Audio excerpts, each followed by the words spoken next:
Hey friends, today I'm combining two of my favorite Christmas activities, wrapping Christmas gifts and chatting to all of you. I have my questions ready, I have my wrapping paper ready. So grab a coffee, settle in and let's get chatting. Obviously, I'm not going to be showing you the gifts that I'm wrapping because I don't want my kids seeing what they're getting for Christmas ahead of time. But let's get to those questions. The first question was, what inspired you to start a YouTube channel and how has it changed your life since turning 40? That's a really good question. So I'm actually turning 41 in about 2 weeks. I did start a YouTube channel quite late. I've actually been thinking about starting a YouTube channel for years now.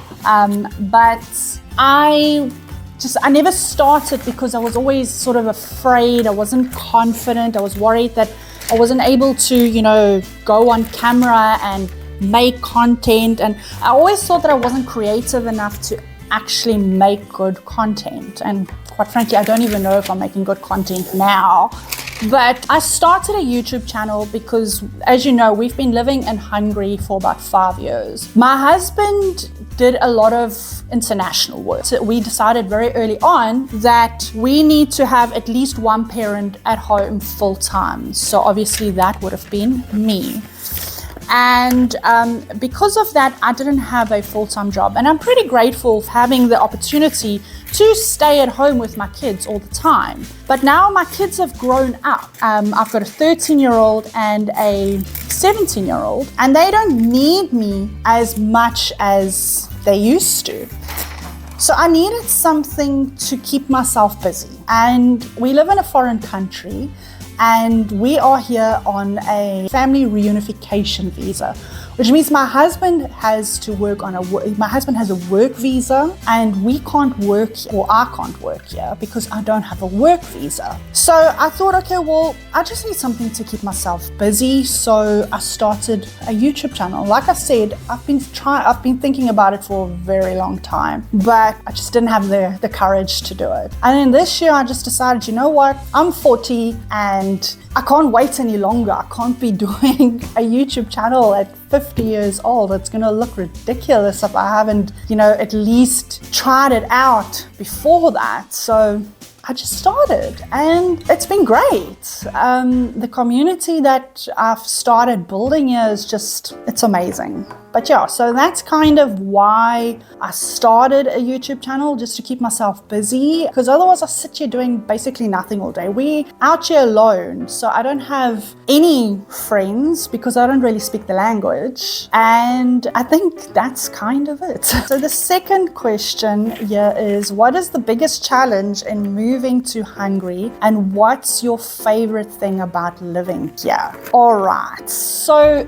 the biggest challenge of living or moving to Hungary has definitely been the language barrier. It has been really difficult to, adjust to the language because Hungarian is a very difficult language to learn. I have picked up a lot of words and stuff, so I know what a lot of words mean and all that, but I can't put them in sentences. Luckily, the area that we live in is fairly English. I mean, it's not often that we have a problem with not being able to communicate what we need or what we are looking for.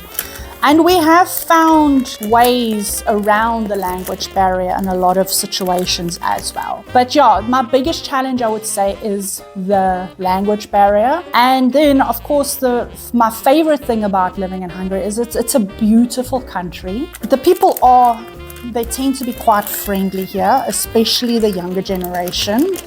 And I love the fact that it is super safe here. We come from South Africa, which is not a very safe country to live in, not a very safe country to have your kids, grow up in. And moving to Hungary from South Africa, that was actually one of our main reasons, was moving to a country that was much safer. Because my husband was doing a lot of international work. He was away 3 weeks out of a month.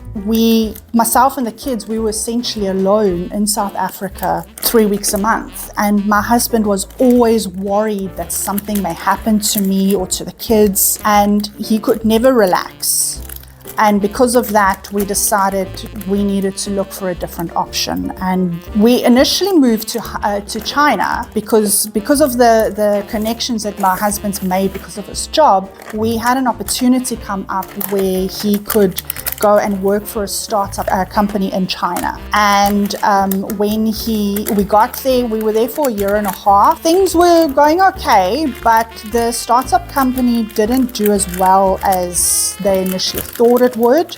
And of course, because of that, we felt that we shouldn't stay any longer than needed.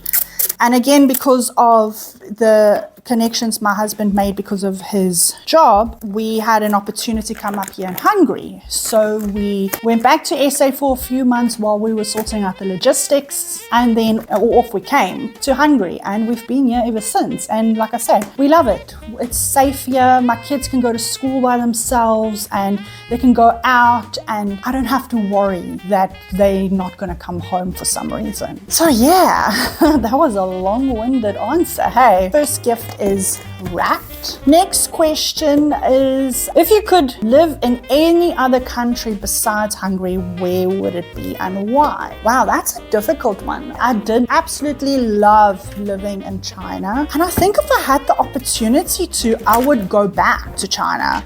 We lived in Guangzhou, and that was a main city, but before that we went on holiday in Zhuhai. And if I had to choose between Zhuhai and Guangzhou, I would definitely choose Zhuhai. I absolutely loved my time there. We were there for about a month, and that was amazing. So if I could go to any other country, yes, of course, I'm now choosing another country where there is a language barrier, but the Chinese are very, very friendly. We absolutely loved living there. My kids used to play with the locals, and they couldn't understand a word of what they were saying, but they were playing with them and they were having fun, and they were just being kids. They were just playing. And I think for that reason alone, my kids, they fit in for some reason. And I think that would be one of the reasons why I would like to go back to China one day. One of the other countries, maybe, if I had to choose an English-speaking country, is maybe Australia. I think it's cliche. I think most South Africans tend to immigrate to Australia if they have the opportunity to immigrate. And I don't know, maybe because the language, the accents, because it's all from the south, it sort of just makes more sense. And I mean, I know Australia is a beautiful country, and we actually do have family that have immigrated to Australia. That would be it. Either go back to China or move to Australia, because at least then we won't have the language barrier.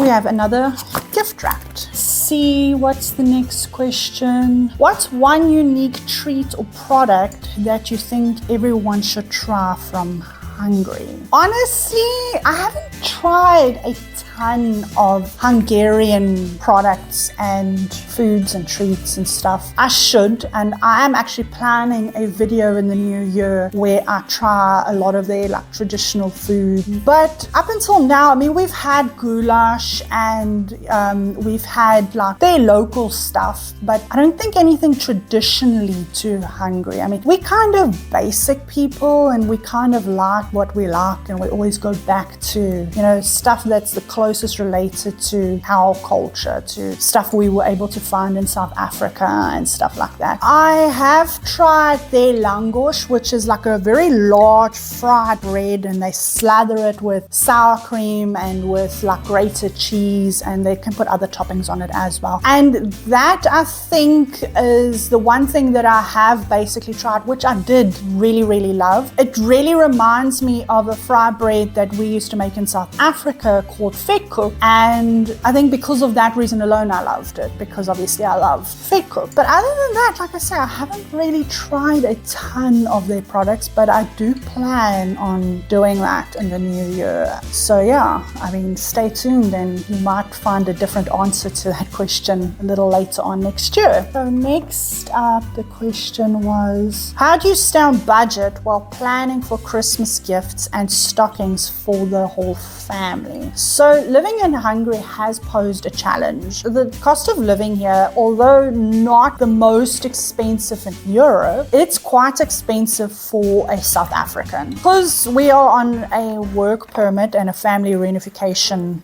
visa here, we live on a one income household. And although my husband's income is fairly good, especially for here, we do battle because of cost of living here. Because our children don't speak the language, we can't put them in a local school. They are learning some Hungarian, but not enough for them to manage in school, basically. So we have to pay for bilingual schools, which is super expensive. Our school fees cost the same as our rent for our apartment. So cost of living, yes, is also the food here. I mean, I'm spending probably triple the amount on food than what I was spending when we were living in South Africa. Also because South Africa, they grow all their foods locally. There's not a lot of import, happening. So their food is a lot more affordable. Here, a lot of the food does get imported from all kinds of countries in Europe, and it's expensive.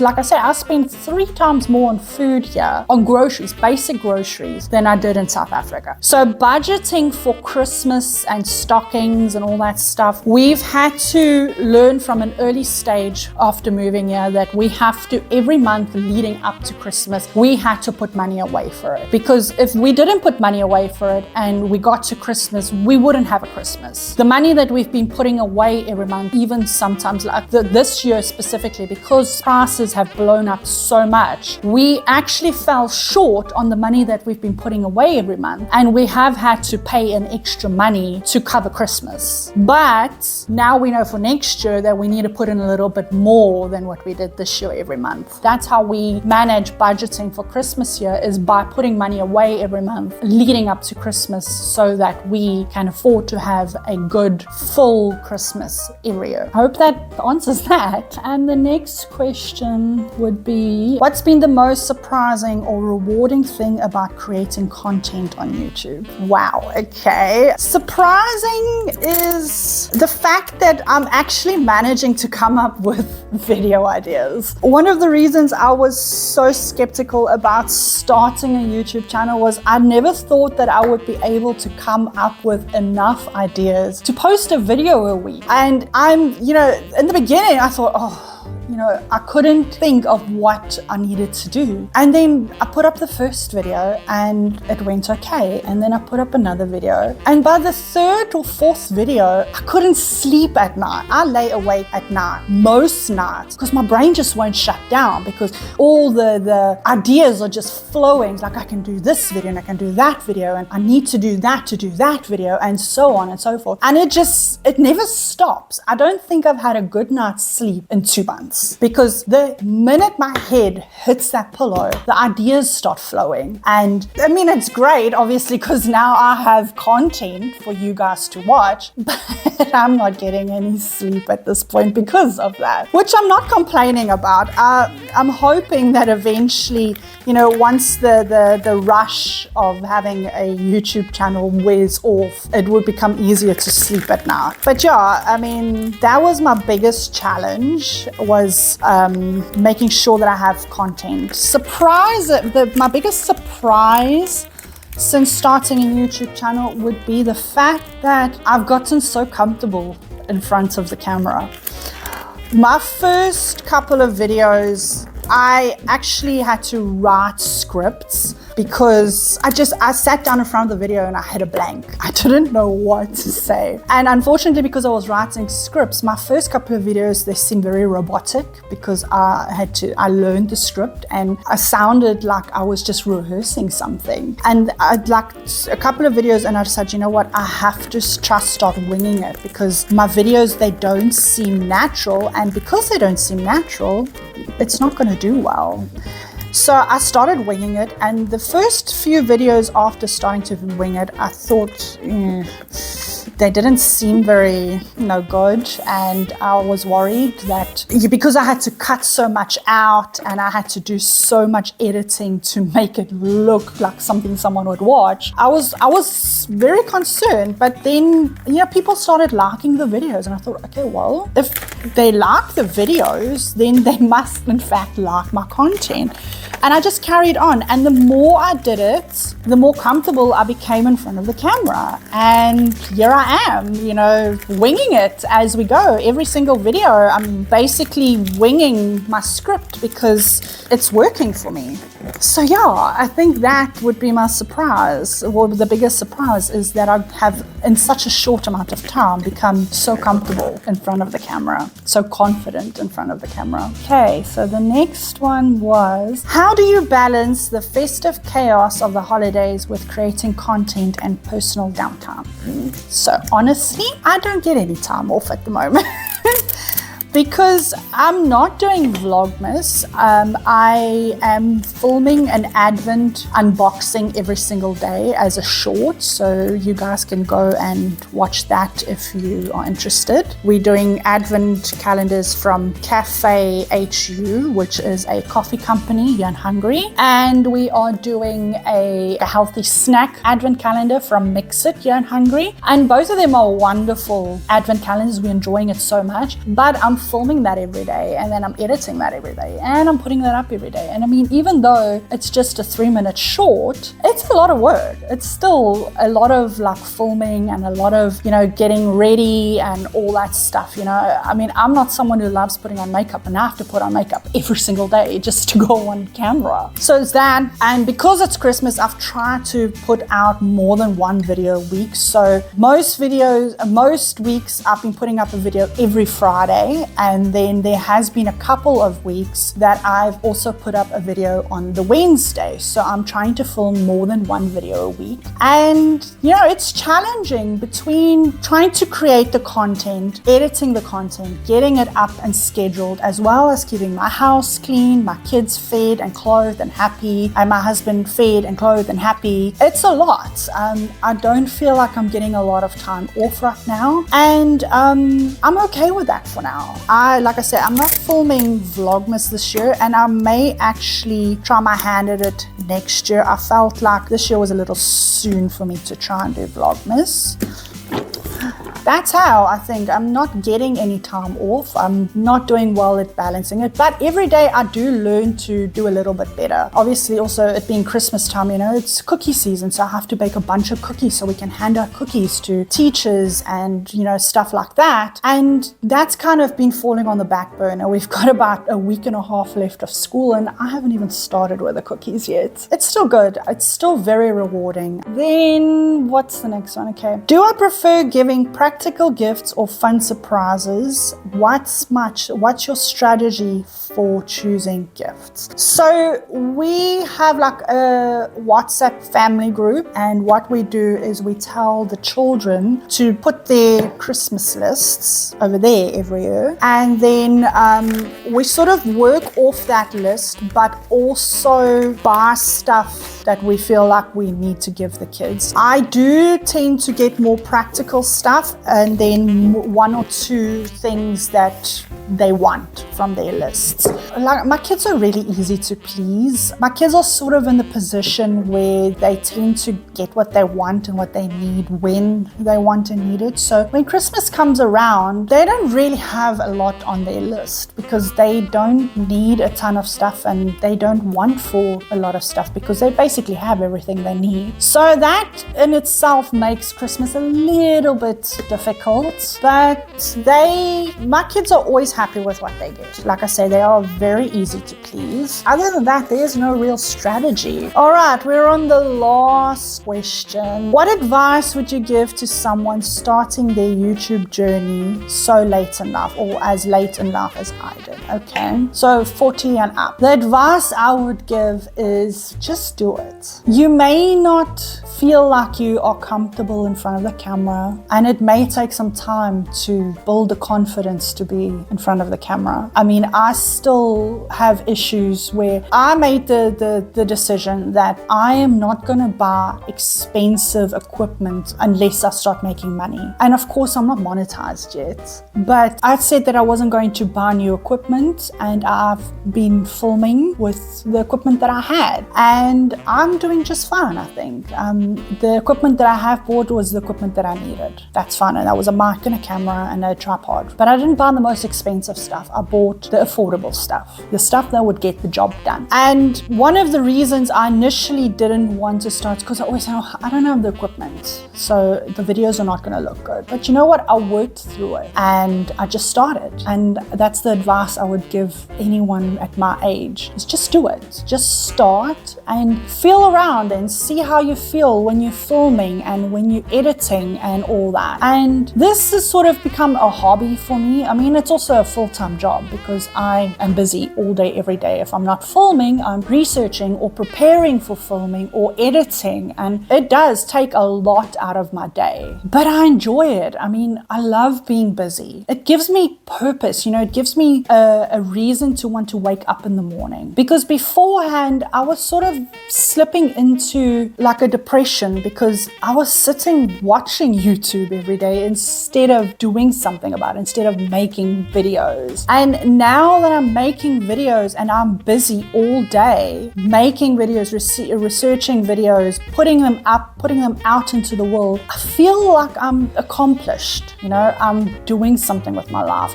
And I feel that depression sort of moving away. It's in the past. It's not here anymore. So yeah, that would be my advice, is just start and see how it goes. And don't worry about having the right kind of equipment. Yes, it's daunting when you look at the videos that are up, out there. Say, oh, but their videos are so good because they are professionally edited and they are professionally filmed with huge lights and massive cameras and all kinds of things. And you feel like you're not able to do it, and you feel scared, and you stop yourself from doing it because you're trying to compare what you're going to do to what's already out there, and you can't do that. Everybody has to start at the bottom, and your videos are not going to be good for a long time. I mean, I don't think any of my videos are anywhere close to the quality of most of the videos that are out there, but I'm still doing it. I'm still enjoying it, and I'll still keep doing it and still keep enjoying it. So yeah, just don't compare your videos and your content to what is out there already, and